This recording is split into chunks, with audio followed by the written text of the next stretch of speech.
Disaster averted. That is the word from Austrian police and government officials today, who say they foiled a terror plot that forced the cancellation of 3 Taylor Swift concerts scheduled to start tonight. 3 teenage suspects were taken into custody. Police say at least 2 of them were radicalised online, and a security official says the main suspect intended to kill himself and a large number of people. A source telling CNN that US intelligence warned officials in Austria about the alleged plot. Now, as you might expect, fans who had flocked to Vienna to see the concert, Swifties as they're called, are crushed by the cancellations, but they are safe.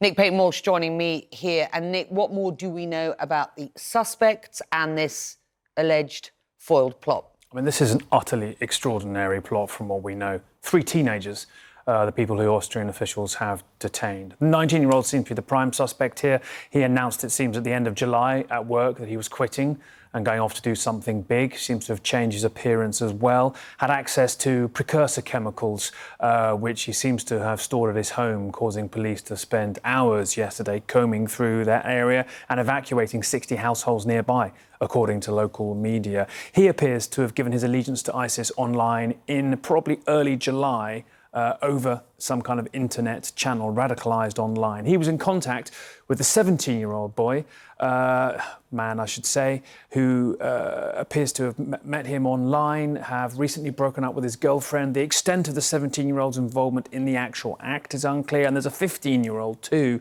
who appears to be in contact with both as well.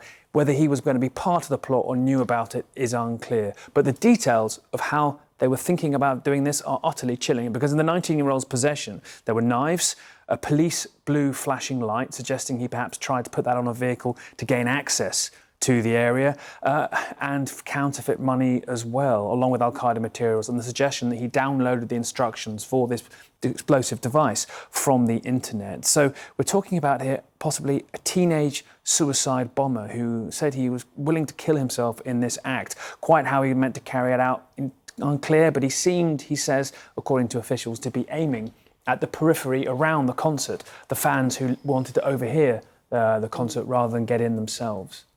These concerts, these 3 concerts, were due to start tonight. Yeah. We've learned that US intelligence had some involvement in tipping off the Austrian intelligence services. Do we know how?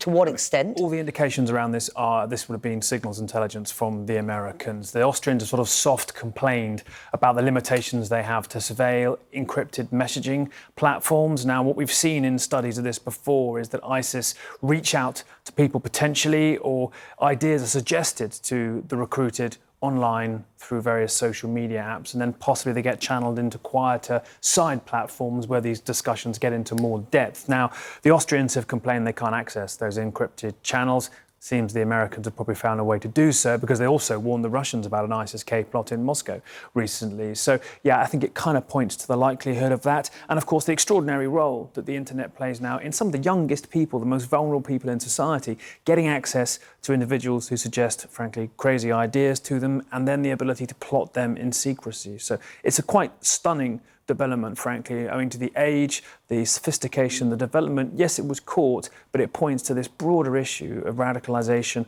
of the youngest teenagers online. The extraordinary decision has devastated fans known as Swifties, but also renewed focus on the vulnerability of huge concerts as soft targets for terror networks. The path of online teenage chatter turning to real-world plotting has become alarmingly common in recent months. A study by terrorism expert Peter Neumann, which CNN reported last month, showed teenagers accounted for nearly 2/3 of ISIS-linked arrests in Europe in the previous 9 months. Well, joining me now is Dr. Elizabeth Pearson, Senior Lecturer in Criminology at Royal Holloway University of London. It's very good to have you. Let's start with the news out of Austria.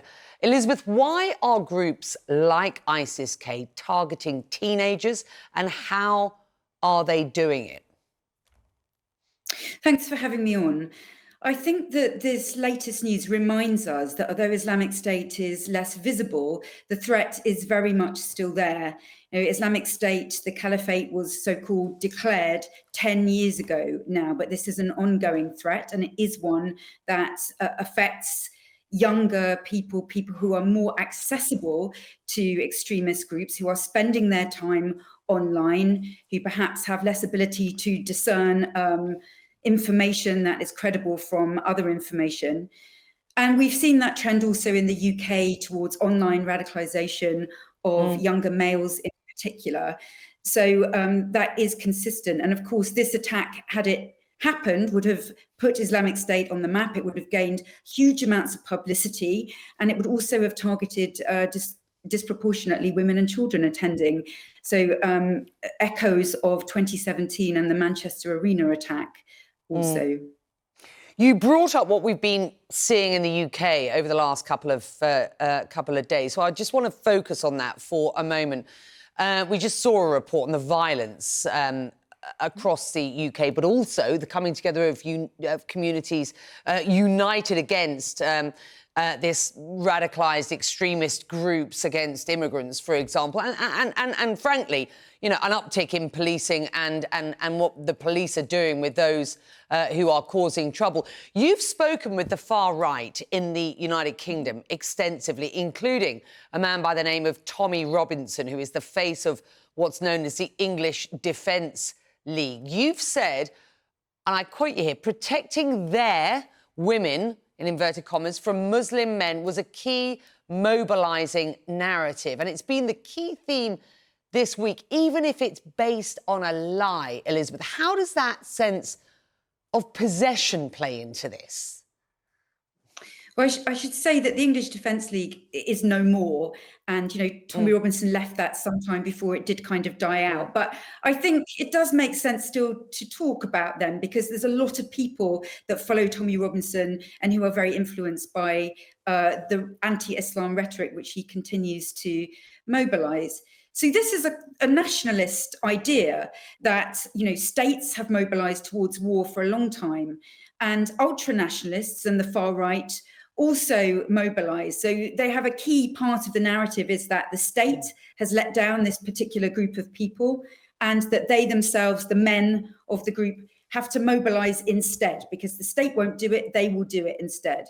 So we know that the anti-Islam radical right has always mobilised around, for instance, grooming gangs, so-called child sexual exploitation, and this very strong call to protect women and children.